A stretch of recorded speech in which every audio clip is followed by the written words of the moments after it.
오늘 오후 예배 말씀 창세기 35장 16절에서 29절 말씀을 통해서 라헬의 고통과 죽음, 그리고 태산을 넘어 아버지 집으로 라는 제목으로 말씀을 드리려고 합니다. 오늘 말씀은 죽음이 나오는 어두운 모습인데요.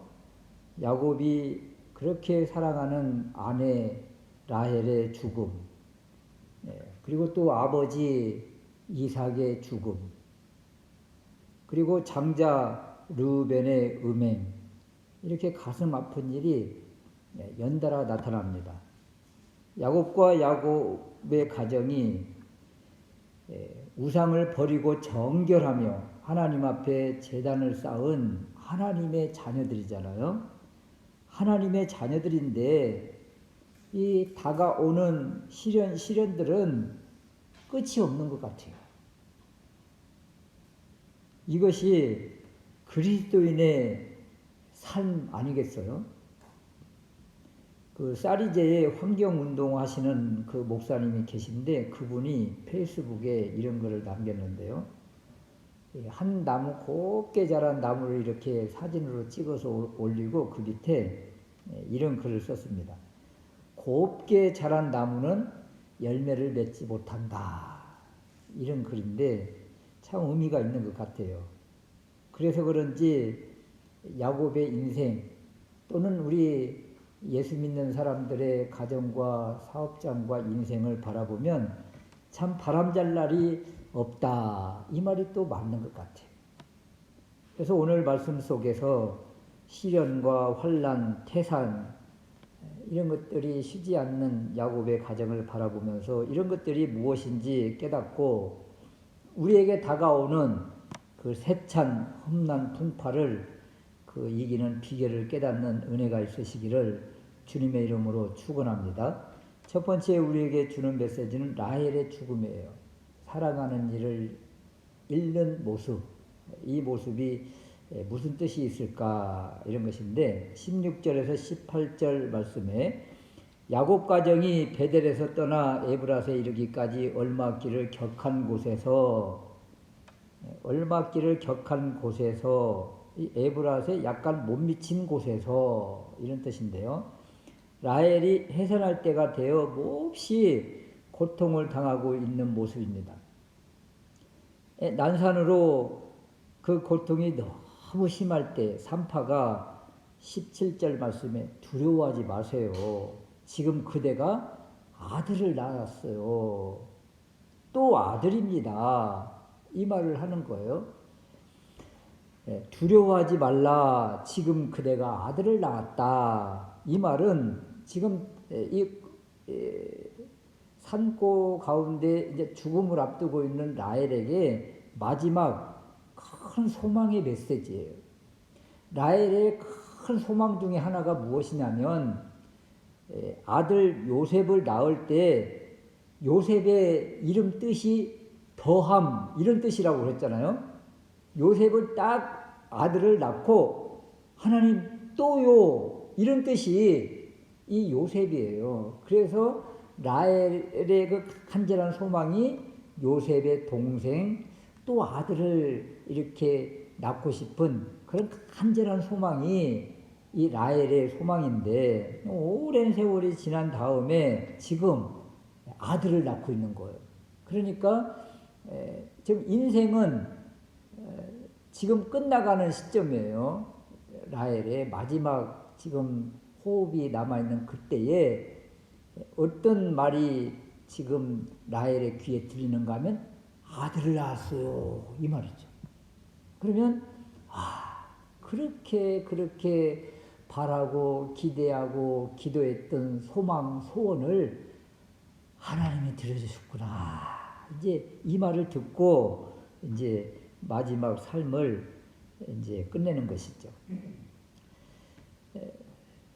지금 라헬의 죽음, 마지막 죽음을 느끼는 그 모습 속에서 아들을 낳고 이제 라헬이 뭐라고 이름을 부르는가 하면 베논이라, 슬픔의 아들이라 지금 이 말을 하고 있어요. 그런데 이를 듣고 야곱이 뭐라고 고쳐서 부르는가 하면 베냐민이라, 베냐민, 이렇게 오른손의 아들이라, 영광의 아들이라, 이렇게 바꾸어서 이렇게 부릅니다. 그래서 베노니가 베냐민이 된 겁니다.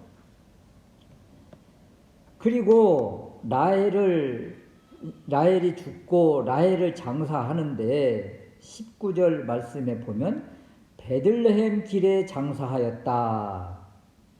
베들레헴 길에 장사하였다. 이 라헬의 죽음. 외갓집에서 나올 때 아버지 라반의 집에 들어가서 아버지가 섬기는 우상, 그 드라빔을 이렇게 도둑질해서 가지고 나온 사람이 이 라헬입니다. 그래서 라반이 막 추격해 와서, 야곱 일행을 추격해 와서 하나님이 선악간 아무 말도 하지 말라, 그래서 뭐라고 하지는 못하고 누가 내 우상, 내 신을 가지고 갔느냐 하면서 그 신을 막 찾아요. 이때 야곱이 한 말이 있습니다. 창세기 31장 32절 말씀에 외삼촌의 신은 육에서 찾든지 그는 살지 못할 것이요. 외삼촌의 신은 어디서 찾든지 그 신을 가지고 있는 사람, 그 사람은 살지 못할 것입니다. 이렇게 죽음을 암시하는 그 말을 했었는데요.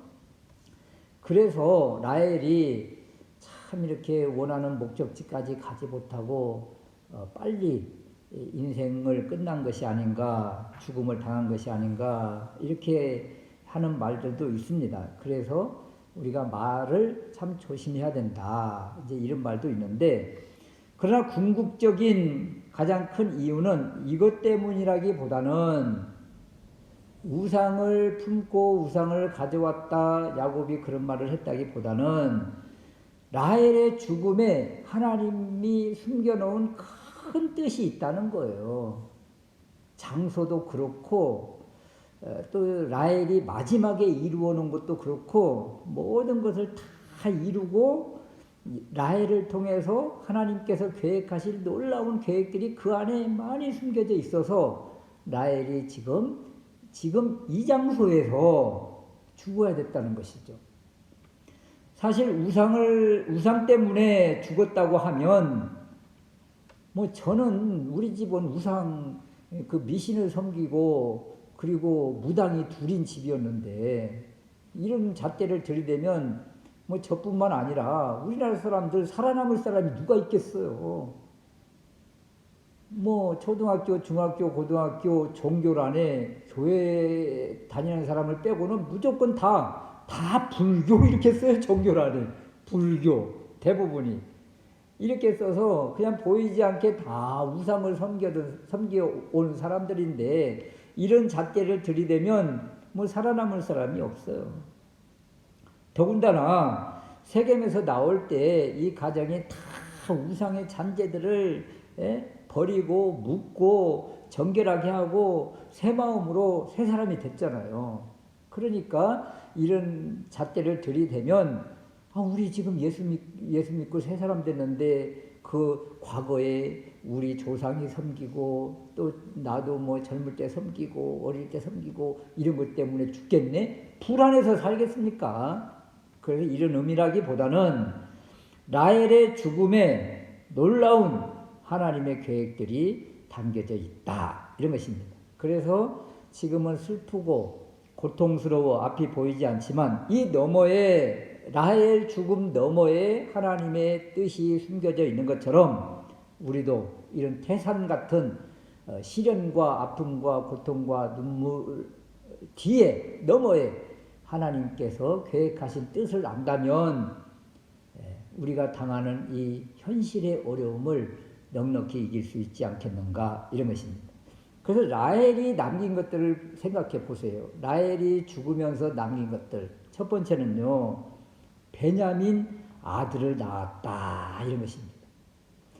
라헬이 요셉의 아들 베냐민을 낳음으로 인해서 12지파가 완성된 거예요. 12아들이 완성된 거예요. 그래서 바로 5장 23절 이하에 보면 쭉 아들들 이름 12를 기록해 주고 있잖아요. 지금 이 12지파의 완전체 12아들이 드디어 완성되었다. 라헬의 죽음을 통하여, 라헬의 슬픔을 통하여 하나님께서 계획하신 12지파 완전체가 이루어졌다. 이런 것입니다. 나 하나의 희생과 나 하나의 헌신과 나 하나의 죽음으로 하나님의 뜻이 이루어진다면 이 죽음은 값진 것 아니겠습니까? 값진 것. 우리 한국교회가 지금까지 오면서 교회들마다 이런 분들이 많습니다. 어떤 한 사람의 희생과 어떤 한 사람의 헌신과 어떤 한 사람 한 가정의 수고로 인해서 교회가 세워지고, 그때 당시는 너무도 미약했지만 그 교회들을 통해서 뭐 큰 교회가 되어지고, 또 그 교회를 통해서 여러 교회가 개척이 되어지고 그 모체가 있었다. 그럴 때 어떤 한 사람 한 사람을 이야기하잖아요. 그런 거예요. 라헬의 모습이 이런 것이다. 이런 거죠. 또 하나 우리에게 주시는 메시지 중에 하나가 무엇인가 하면, 라헬이 상고를 치르면서 고통 가운데 부르짖었다. 이 의미, 여기에 큰 의미가 담겨 있다는 거예요. 라헬의 부르짖음, 이 어머니의 부르짖음, 이 부르짖음을 이야기할 때마다 이스라엘 백성들은 누구를 끄집어내는가 하면 라헬을 끄집어내요. 이스라엘 백성이 정말 힘들고 안타깝고 고통과 처절한 아픔과 심판과 멸망을 당할 때, 이때 이스라엘 백성들은 누구를 끄집어내는가 하면 라헬의 부르짖음을 끄집어냅니다. 라헬의 부르짖음. 모세 시대 모세가 태어날 때 남자아이들은 다 산의 아이들은 나일강에 던져서 죽여야 됐던 그 시대에 그 어머니들의 눈물 통곡을 라헬의 이 부르짖음에 비유합니다. 헤롯 왕 때에 무슨 일이 벌어집니까?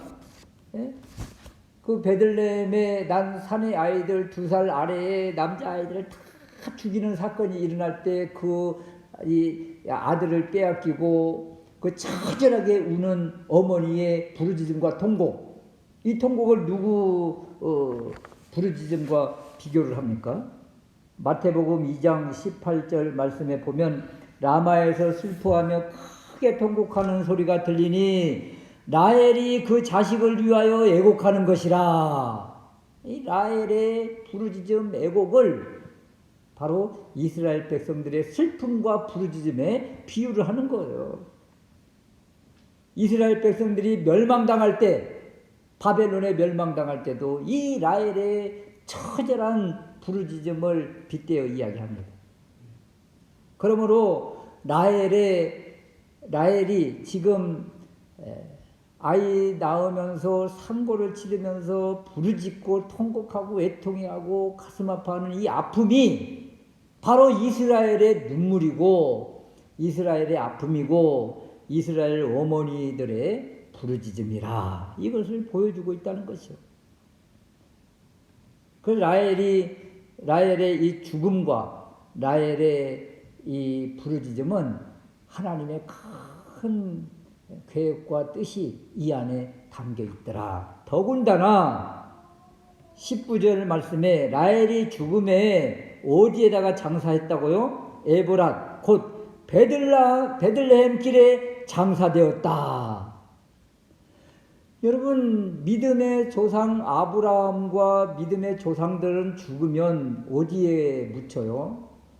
막벨라 밭굴, 헤브론에 있는 막벨라 밭굴에 다 묻힙니다. 아브라함과 사라와 이삭이 다 여기에 묻혀요. 그런데 라헬은 어디에 묻혀요? 라헬만 이 베들레헴에 묻힌 거예요. 그럼 베들레헴에 묻힌 어떤 특별한 이유가 있지 않겠는가? 이곳은 죽음의 반대인 생명이 태어난 곳이다. 이것을 미리 보여주고 있는 거예요. 그래서 베들레헴에서 누가 태어나요? 다윗 여기서 태어났어요. 여기서 자랐어요. 예수님이 어디서 태어나요? 여기에서 태어났어요. 갈릴리 나사렛에서 살고 있던 이 요셉과 마리아가 지금 임신을 했는데 갑자기 나라에서 자기 고향으로 돌아가서 호적 신고를 하라는 거예요. 몸도 무거운데 하필 그때 이러한 것들이 다 하나님의 계획하심과 뜻하심이라 베들레헴에 가서 나와야 되는 거예요. 나와야 되는 거. 다윗처럼 말이죠. 그래서 마리아가 이 베들레헴까지 가서 그 무거운 몸을 가서 보니 갈 데가 없고 맞아주는 이도 없고 그래서 어쩔 수 없이 말구유에 아이를 누울 수밖에 없었던 그때 그 상황, 그걸 지금 이 라헬의 고통과 그리고 부르짖음과 죽음을 통해서 보여주고 계신 것입니다. 하나님은 이렇게 한 사람의 고통과 슬픔을 그대로 아무 의미 없이 그냥 지내지 않고 이렇게 큰 뜻을 이 안에 숨겨놓고 계시더라. 그러면 우리 인생 가운데 정말 라헬의 이 아픔과 슬픔과 죽음과 같은 그런 처절한 태산과 같은 시련과 문제가 있으면 어떻게 해야 돼요? 하나님의 뜻이 이 안에 있겠지. 그러면서 뒤돌아보고 그 하나님의 뜻을 발견한다면 그 어려움을 넉넉히 이길 수 있게 된다. 이런 것입니다. 두 번째 르우벤의 과오 음행의 모습이 나오는데요. 22절 말씀에 갑자기 르우벤 사건이 터져요. 르우벤이 소모 비라와 통관함에 이스라엘이 들었더라. 소모 비라는 르우벤의 형제 단과 납달리의 어머니잖아요. 또 라헬의 여종이죠. 그런데 이 어머니 같은 이 비라를 지금 범한 큰 잘못을 저지르고 있습니다. 이 르우벤은 야곱에게 장자잖아요. 장자 르우벤이 지금 큰 잘못, 씻을 수 없는 일을 저질렀다. 이 사건을 지금 이야기를 합니다. 그리고 나서 나오는 말씀이 22장 후반절부터 26절까지 이 아들들 12아들들의 이름을 쫙 기록을 해줘요. 이 12아들 가운데 순서들이 지금 레아의 아들들 순서대로 쭉 나오잖아요.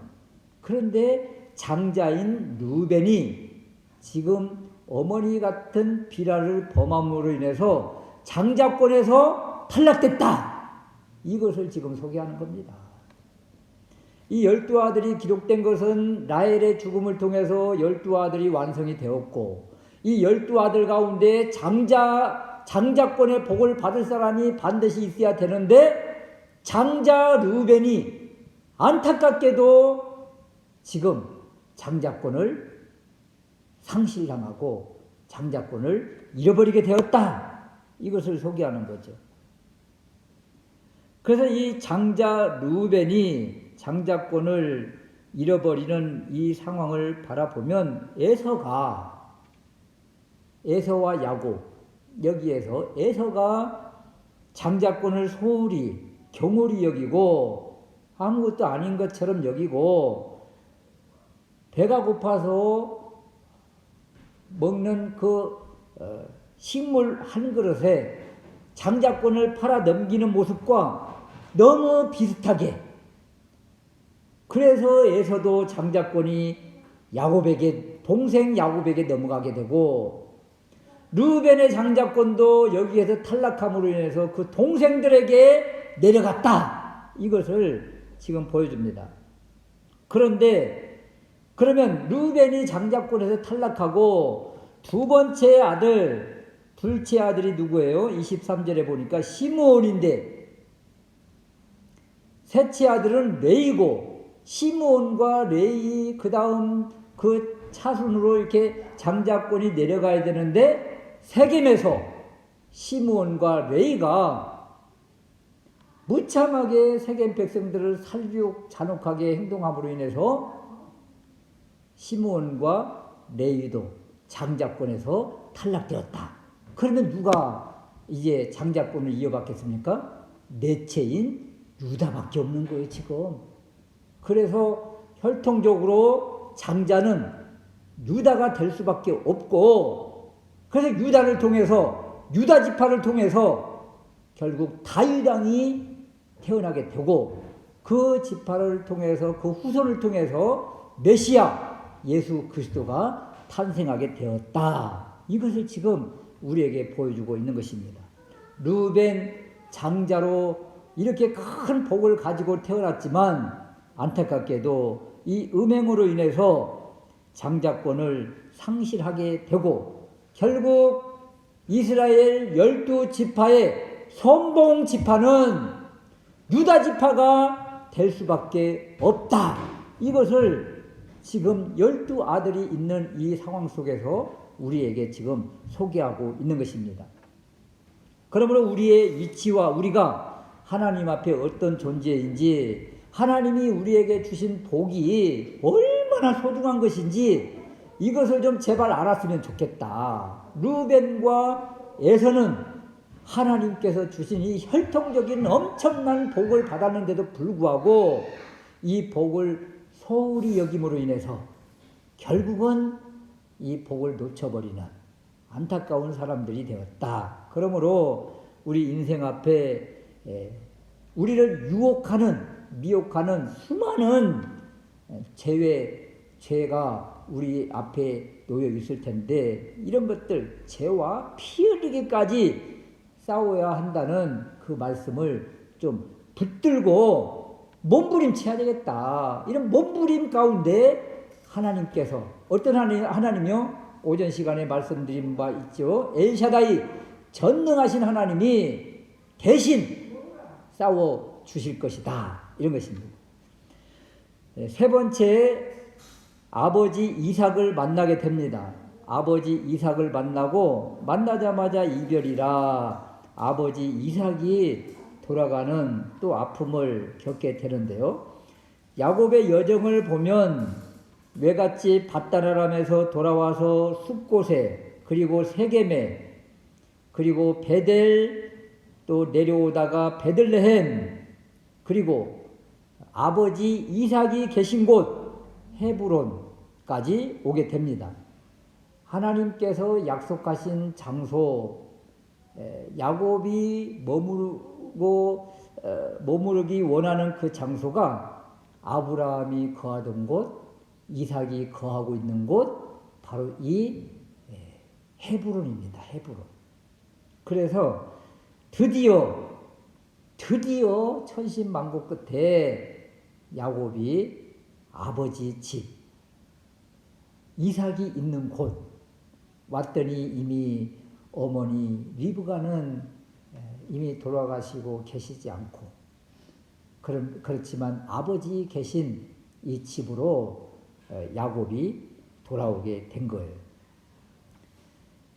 오는 길에 사랑하는 아내 라헬의 죽음이 있었지만 라헬 대신 막내, 이 라헬과 같은 라헬의 생명과 이렇게 바꿨던 이 베냐민을 안고 이 아버지 집으로 돌아오게 된 것입니다. 27절 말씀에 보면 기럇 아르바의 마므레 곧 헤브론, 이곳에 아버지 이삭이 계시고 이곳으로 드디어 야곱 일행, 야곱 가정이 돌아왔다. 이때 이삭의 나이가 몇 살쯤 되었을까, 이런 건데요. 28절 말씀에 이삭의 나이 180세라. 이때는 이제 죽음을 만날 때, 죽을 때의 나이가 바로 180세였는데 야곱이 아버지 집에 들어가서 아버지를 만날 때 이때의 이삭의 나이를 대략 168세 정도로 봅니다. 학자들이 쭉 나이를 계산을 해보니까 168세 정도라. 제가 오전에 야곱이 새 출발할 때가 100세가 넘었다고 그랬잖아요. 야곱과 아버지 이삭의 나이 차이는 60세. 60세에 쌍둥이 에서와 야곱을 낳았으니까 이삭의 나이가 168세 정도라고 하면 야곱의 나이는 108세 정도. 그게 100세가 넘은 거죠. 그래서 아버지 이삭을 만나서 헤브론에서 아버지 죽음을 만날 때까지 거의 10년 넘게 야곱이 아버지를 봉양하고 공경하고 섬겼더라, 이런 것이죠. 그러니까 오자마자 바로 이별은 아니고, 성경에는 그러한 모습은 소개하지 않지만, 지금 성경의 핵심 키워드는 뭐냐면 야곱이 아버지가 계신, 그리고 할아버지가 계셨던, 하나님이 약속하신 그 장소 아버지 집으로 돌아왔다, 이것을 설명하고 싶은 거예요. 드디어 돌아온 거예요. 헤브론에 돌아와서 평안히 거하고 있다, 이런 겁니다. 야곱 파란만장한 삶을 살았죠. 도망자의 인생을 살았죠. 쫓기는 인생을 살았죠. 외갓집에 갈 때 형 에서로부터 피하기 위해서 도망을 갔었고, 밧단 아람에서 부유한 야곱 가정을 바라보면서 외삼촌과 그 형제들의 눈이 변해서 또 야반도주 하듯이 도망 나와야 했고, 세겜에서 좀 평안히 거주하는가 싶었지만 안타까운 아픔의 일을 겪고 아들들이 세겜에서 그 잔혹한 학살 사건으로 인해서 또 도망을 가야 했고, 그리고 도망가서 이제 평안히 정착한 곳 헤브론이더라. 헤브론은 평안한 곳입니다. 물론 이곳이 평야지대는 아니에요. 헤브론은 산악지대입니다. 아브라함과 롯이 가축이 많아서 서로 다툼이 있었을 때 롯은 평야지대를 선택해서 갔고, 아브라함은 이 산간지대인 헤브론으로 이렇게 왔는데, 이곳이 바로 산간지대예요, 쉽게 말하면. 그래서 평안하지는 않지만 이곳이 바로 하나님과 동행하는 장소고, 하나님이 약속하신 장소고, 하나님께서 함께 하시는 하나님의 집이라. 그래서 야곱이 하나님의 집에 돌아와서 아버지 이삭을 모시고, 그리고 아버지 임종을 받고 형 에서와 같이 아버지 이삭을 평안히 장사하였다. 여기까지 설명을 해주고 있는 것입니다. 이 모습을 바라보면서 우리 인생길, 우리의 정착점이 어딘가, 이런 거예요. 야곱의 인생, 떠돌이 인생 같은, 나그네 인생 같은 그런 인생을 살다가 마지막에 이 아버지 집 헤브론에 돌아온 것처럼 우리의 인생도 삶 가운데서 이렇게 살다가 결국은 돌아와야 할, 또는 돌아가야 할 고향이 있지 않겠습니까? 우리가 가야 할 그곳이 어디예요? 아버지 계신 집, 하나님의 왕국, 하나님 집, 하나님 나라, 그곳이죠. 우리가 주님의 약속을 붙잡고 믿음으로 나아가기만 하면 엘샤다이, 전능한 하나님께서 길을 열어주신다고 그랬잖아요. 길을 열어주시고 우리 그곳 갈 때까지 우리 하나님께서 편하게 안전하게 우리를 이끌어 주실 것입니다. 그러므로 말씀 언약 붙잡고 삶 가운데서 세속에 물들지 않고, 그리고 우상에 현혹되지 않고, 세속에 현혹되지 않고 주님 바라고 믿음으로 아버지 집까지 평안히 갈 수 있는 우리 모두가 될 수 있으시기를 주님의 이름으로 축원합니다.